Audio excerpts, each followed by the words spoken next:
Hello, everybody, and welcome back to another episode of the Global Gaming Business Podcast. As always, I'm your host, Jess Marquez, and our guests today are Susan Hensel and Joseph Grad, co-founders of Hensel Grad PC, to talk about the recent Pennsylvania Supreme Court ruling on skill games and the impacts it will have on the state's sizable gaming industry. The legal debate surrounding skill games has spread to multiple states in recent years, but Pennsylvania has become the premier battle zone, as tens of thousands of the machines now live in bars, clubs, and other small businesses, despite the calls from the casino industry and law enforcement to crack down. Last month, the Pennsylvania Supreme Court shattered the status quo by ruling that skill games are in fact illegal slots, which now sets the stage for the legislature to act. Gaming attorneys and former Pennsylvania regulators Susan Hensel and Joseph Grad have followed the issue from the beginning, and even they warn that there is much work ahead for all parties involved. Hensel Grad and I spoke remotely in July.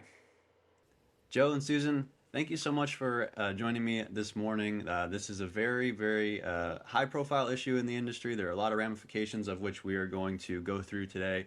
It's such a big issue that I needed two lawyers to go through it rather than just one. That's how much manpower we needed for this one. But thank you guys so much. How are you doing today? Very well. And you? Yeah. Good to see you. Doing great, thanks. I know it's like every time there's a skill game update, then I know that I have to get Joe and Susan on. We should definitely do an episode in the future that has nothing to do with skill games, so that we can have a chance to talk about something else. But unfortunately, it's a big issue, or maybe fortunately for some, but it's a big issue right now, given the big Pennsylvania Supreme Court ruling that just came down earlier this month, of which we will talk about, and the ramifications. So I want to start first with a little bit of primer, so a little bit of background. So for anybody who may not be 100% aware, if you've heard the word skill games, especially in conjunction with Pennsylvania, it's a big issue in that state, but maybe you're not so much familiar with it. Susan, if you could give us kind of an introduction as to what is the issue at hand here? What are skill games like? What is the kind of the backdrop of this ruling as it comes in, specifically in regards to Pennsylvania?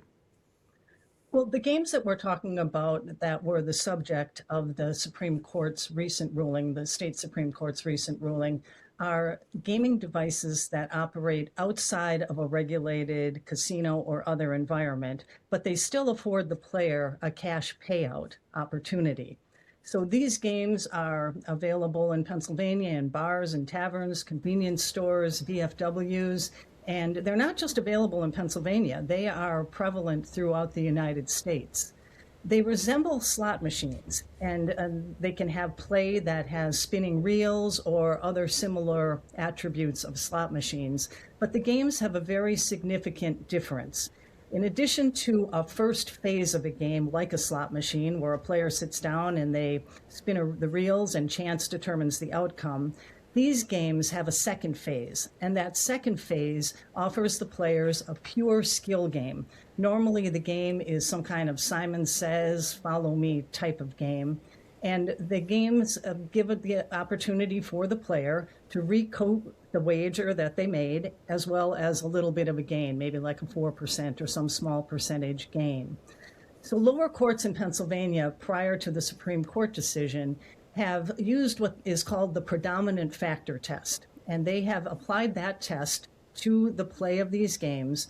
And they have said, if a player has the opportunity to turn a loss into a win on every play using the second phase game, then skill predominates the game. And if skill predominates the game, it is not covered as an unlawful gambling device under the Pennsylvania Crimes Code. So that is how these games have been treated in Pennsylvania. They have been determined by lower courts to be skills games. They've been determined not to be covered by the Pennsylvania Crimes Code. And as a result, they have spread like wildfire throughout Pennsylvania. How many games are there? It's hard to say because they're not regulated. There are estimates that there could be 50 to 75,000 of them in operation in Pennsylvania. And to give you some context, there are currently approximately 25,000 casino slot games that are regulated in Pennsylvania. So this decision that changes the view that the lower court took, or overrules what the lower courts have said, is quite significant. So that's interesting, and there's a couple interesting things to kind of parse through there. And one of the things is that you talked about how it's not just Pennsylvania that this issue is prevalent. There's other states. Virginia is one, and then there's others as well. But for a lot of reasons, Pennsylvania has kind of become like the kind of I don't know what the word it's escaping me, but kind of the premier example of this, and kind of the biggest legal battle to date with a lot of these issues that obviously we'll get into here in a second. But and you also mentioned too, just kind of the rise or the popularity of the machines, where they're dwarfing the number of regulated slot machines, and it has been for many years now.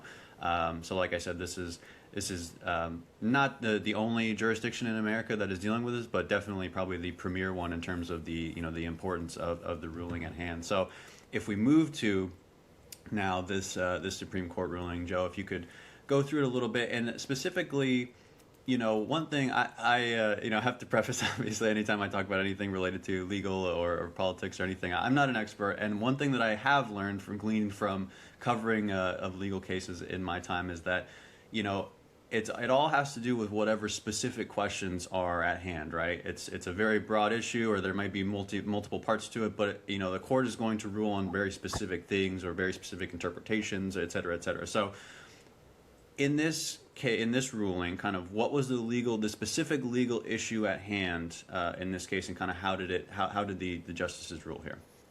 Really, the specific issue at hand was whether the PA Crimes Code and the PA Gaming Act should be interpreted as one unified document. Okay. Now, in the lower courts and the Commonwealth Court, the courts were looking at the Crimes Code as a distinct law, and were supplying definitions to the undefined terms, such as gambling device or slot machine. And of critical note in the PA Supreme Court case, the definition of slot machine was front and center. And that, unlike the Commonwealth Court, where they talked about slot machine in its typical ordinary usage, such as having a random number generator, having like larger payouts, having no involvement from the player, the Supreme Court rejected that and said, no, you have to look at these two laws as one unified document. And if slot machine is undefined in the Crimes Code, we are going to take the definition of slot machine in the PA Gaming Act and apply it to the Crimes Code. And why that is so important, and that's really the crux of the case, for your listeners. And the reason why is because the definition of slot machine in the PA Gaming Act does not distinguish between chance and skill. Machines that have chance and skill are both within the definition of slot machine. So essentially, the Supreme Court eradicated that distinction that has been litigated in Pennsylvania for the last 13 years. So one of my first reactions to this, and again, speaking as a total novice here, is that one of the things I find fascinating in a lot of these gambling cases, or just legal cases in general, is like as it progresses up the court system, it could go it could be one-sided all the way up the court system, and then once it reaches the very top court, it could go all the way to the other end. And I can't help but feel like that's kind of what we saw here, right? In the sense that we had, there were multiple lower court rulings kind of in favor of skill games, or not in favor of the gaming industry, and then we get to the Supreme Court, and it seems to be this heavy pendulum swing back the other way. So I guess my question to you, Joe, would be, in your eyes, as somebody who's been in the Pennsylvania gaming market for a long time, and obviously a legal expert, how do you interpret? Did you expect this type of ruling? Was it kind of surprising, and this kind of a broad move the other way? I mean, would you go so far as to say it was correct or not correct? I mean, what is your kind of analysis of how this ruling shakes out? Because like I said, it seems to be a very big divergence from kind of what we had seen up the court system. Right. I'm a lawyer, as you stated, very familiar with Pennsylvania law. I'm also a lawyer, not interested in offending the justices of the PA Sure. Supreme Court either. Look, I mean, big picture, I think the court's legal reasoning is subject, open to criticism. Let's be fair, it's open to criticism. But for the most part, look, it's an academic question at this point. The Supreme Court has the final word. But when I look at it, I look at it more from a policy standpoint. At the time of the ruling, you had, as Susan mentioned, 50 to 75,000 unregulated, untaxed machines in the Commonwealth. The General Assembly was in a gridlock over the issue. I think at some level, this was, at least in the back of their minds, a way to advance the issue and by incorporating the definition of slot machine, or by defining slot machine so broadly, they're essentially forcing the legislature back into work and to resolve this. And you see it all over the opinion, even the 120-day stay. They realize that this is not an issue for the courts. This is an issue for the legislative branch. It's interesting, and me being, I'm curious. I would imagine in the legal world there isn't, you probably aren't like shocked, or there isn't, very like, you know what I mean? Like I'm thinking of the context, like I'm a big sports fan, right? And when I see my favorite team make a trade, or if I see, something happen in the sports world, I'm like, wow, that's shocking. I never expected it. I can't, but I'm floored, like. Was it kind of a similar reaction? Did somebody text you like, "Hey, did you see the Supreme Court ruling?" And now you guys are like, "Whoa!" Like, it just was it kind of a big reaction in the legal world? Right. Well, I would say that I would not have been surprised by a legislative compromise before a decision was rendered. Mm-hmm. But the fact that there was no legislative compromise, I would have been surprised if the PA Supreme Court upheld the Commonwealth Court decision, because essentially it would allow the status quo to remain, and all of the skill game, stakeholders would have zero motivation to negotiate. So in a way, it was about high level. I think it was about resetting the table. Well, speaking of, if we pivot back to Susan here, so let's go through some of these. So now, obviously, we just went through the ruling is final. It was handed down. So where do we go from here? What are some of the immediate effects? Obviously, as Joe noted, there's a 120-day kind of window here, stay before anything happens. But where do we go from here, essentially?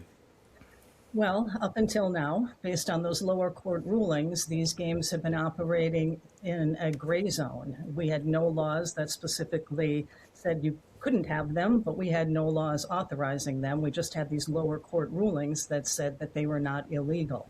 So the Supreme Court decision has changed that. We now have no uncertainty. We know that these games are illegal slot machines in Pennsylvania. As Joe mentioned, the court did put in place a 120-day stay, and we anticipate that 120 days will be used by the state legislature to consider and adopt legislation that will both regulate and tax these machines. Skill game regulation has been long discussed in Pennsylvania, but as Joe alluded to, there's just been no incentive to this point for the skill game industry stakeholders to come to the table and advocate for a particular or agree to a particular form of legislation. And why would they? They were operating in an unregulated environment. They were not paying any additional gaming tax. These were very much the gravy days for the skill game industry. That dynamic has changed, and there will now be incentive for the skill game industry to get behind and look for favorable regulation. At the same time, we have a casino industry in Pennsylvania that's invested a great deal of money in gambling and in infrastructure here, and they have long been opposed to this industry. So we anticipate that in the negotiations that take place within the legislature, there will be some horse trading to give some kind of compromise to the casinos, as well as put in place some form of regulation for the skill game industry.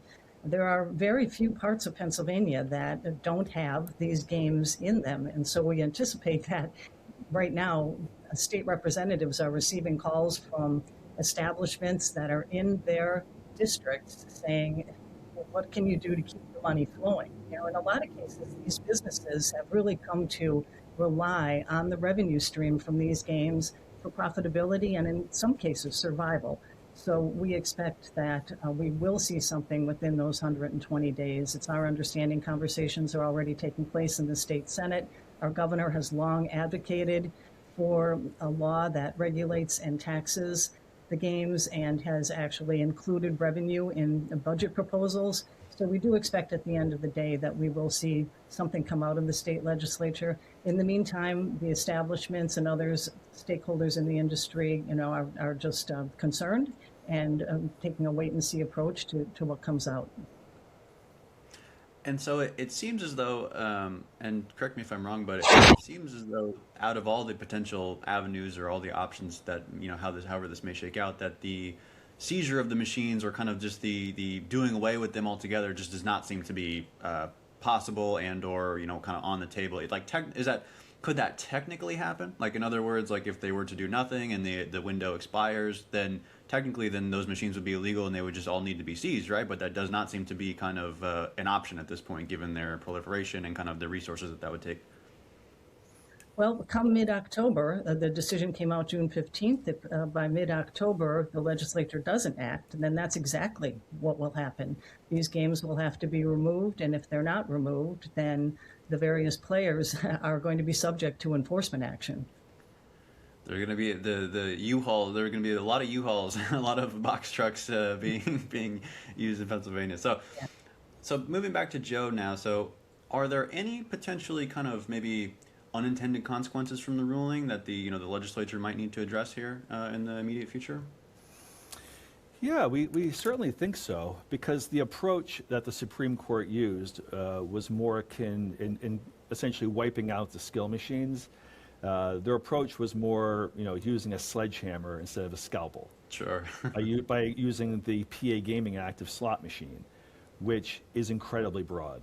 And when you read it, essentially any machine that takes some level of that accepts consideration and is capable of being played is now a slot machine. So yeah, skill machines certainly fall within that definition. So is a jukebox, a pool table, an arcade game.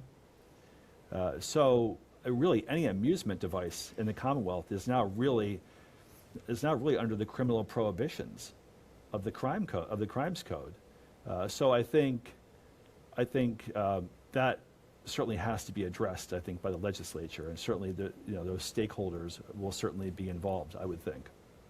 So that's more, kind of more language being parsed out, more definitions kind of breaking down, or like how exactly would you describe, like what kind of steps would that entail? Like just more language, more kind of statutory stuff? Like what do you have in mind? Yeah, the General Assembly has to actually define what Sure. machines are amusement devices that are capable of being played, operated and played and distributed in the Commonwealth that are not subject to gaming regulation, and which machines are actually, kind of gaming-like machines or slot machines that need to be regulated by the Pennsylvania Gaming Control Board. So essentially, what the Supreme Court did was essentially just carpet bombed the entire area, and now the legislature has to kind of put it back together, and hopefully they'll put it back together in some fashion that makes sense. Well, it's interesting. I did not think when I got on today, I did not think we would be talking about carpet bombing and sledgehammers and scalpels. But this is real. Like I said, this is real seismic stuff going on. So, Susan, speaking of the Pennsylvania Gaming Control Board, obviously both of you worked there for many years. You're both very familiar with kind of how that agency operates. Should the if a law is enacted to regulate and these machines, and the PGCB is ostensibly put in charge of that, or that falls under its remit, what's your kind of knee-jerk reaction to that, and kind of what is your how do you envision that kind of playing out? Well, given that the Supreme Court applied the definition of slot machines in the Gaming Act, and the Gaming Control Board is responsible for implementing and oversight under the Gaming Act, we would anticipate that the responsibility would go to the PGCB, and that is appropriate. They regulate commercial gaming in the Commonwealth, and they have the expertise. They've been through many gambling expansions, and I had the pleasure of being a part of those. And so I think it does make sense that the Gaming Control Board would be given oversight responsibility. I can say, from having sat in the middle of gaming expansions as the director of licensing, that I would not anticipate that the agency would start from scratch in crafting regulations should this be handed to them. They will look to other verticals that they have in place and borrow from those regulations to cobble together tailored skill game regulations. And I think a good starting point for them will be the regulations for the oversight of the video gaming terminal businesses that operate in truck stops in Pennsylvania. What will regulation look like? I think we can anticipate that there will be a licensing structure that will look at game manufacturers, the operators, the establishments, and the others who own, control, and benefit, even individuals from the industry. I think we'll see ongoing compliance and reporting requirements, and we will certainly see enforcement provisions. And there will now be, for the first time, technical standards that will be applied to these games so that fairness and payouts and problem gambling considerations will need to be taken into account. And of course, as we talked about, there will be taxation, and that will fall to the Department of Revenue. So I think that we're going to see pressure on the Gaming Control Board to stand this vertical up quickly. There's been pressure every time there's been another gaming expansion in Pennsylvania, and we have a lot of businesses that are dependent on the revenue flow from these machines, so that would not be surprising. And in light of that, we would not be surprised to see a transition period where the various stakeholders are allowed to come into compliance, maybe through self-reporting or through some other criteria, in order to keep the money flowing, keep the businesses operating, while the Gaming Control Board stands up its full regulatory scheme. Well, that sounds like a lot of work, and I have two follow-ups for you, kind of trying to parse through this. My first is that I'm most familiar, from a regulatory standpoint, I'm most familiar with Nevada, and I know from, just from dealing with them that, they have kind of like their non-restricted licenses and their restricted licenses, and, you have a lot of for a lot of the gas stations and kind of smaller businesses, they can get a restricted license for however many machines it is, like 6 machines or something like that. I would imagine probably be maybe something similar in this case for all these small businesses that would like to offer like a small number of machines, maybe like less than 10 or something like that. I would expect that there will be some limits on how many can be in each establishment, what kind of establishments can have these. Sure. There are going to be a lot of details. This is a large expansion of gaming. We have a lot of bars and taverns in the Commonwealth. This is all up to the legislature to decide who's in, who's out, what they are authorized to do, what exactly does a slot machine in one of these environments look like. As Joe said, there could be some refining of definitions in the amusement and the slot definitions. So, yep, there's a lot of work ahead, and there's going to be there are a lot of unanswered questions at this point. I had one more for you. One of the things that's interesting to me in the wake of this ruling, right, is the idea of fighting against something or challenging something in court and then being forced to now kind of reconcile or now work with them. In this case, what I'm thinking of is the skill game manufacturers, right, in the sense that these are companies that have come up against a lot of legal scrutiny in Pennsylvania. The regulators and prosecutors in Pennsylvania do not like. I'm thinking of specifically of Pace-O-Matic. They're the biggest kind of company. I believe they're based in Georgia, if I'm not mistaken, something like that, somewhere in the South. But now that they will be kind of taken into the fold, and now they will become ostensibly a regulated entity under the state, licensed entity. Are you aware? Does Pennsylvania have requirements for for companies to invest in or to have a presence in the state? You know what I'm saying? If Pace-O-Matic comes to a licensing hearing and they say we want you to have some kind of a foothold or some kind of investment in Pennsylvania, does Pennsylvania have any requirement like that you're aware of? Well, the legislature can put in place whatever the legislature puts in place. There have been requirements in the past for suppliers to have a presence in the U.S., or not in the U.S., in Pennsylvania, in the casino gaming context. What this looks like and what the requirements are that are imposed on manufacturers or operators, is really anyone's guess at this point. Anyone's guess, that's for sure. That we know for sure. We can say that for sure. So, moving to Joe, from a game standpoint, now that we are operating under this new reality and kind of moving forward with it, what kind of games might be offered, do you think, or what kind of, from a product standpoint, kind of what do you think? Yeah, I think that's a very interesting question.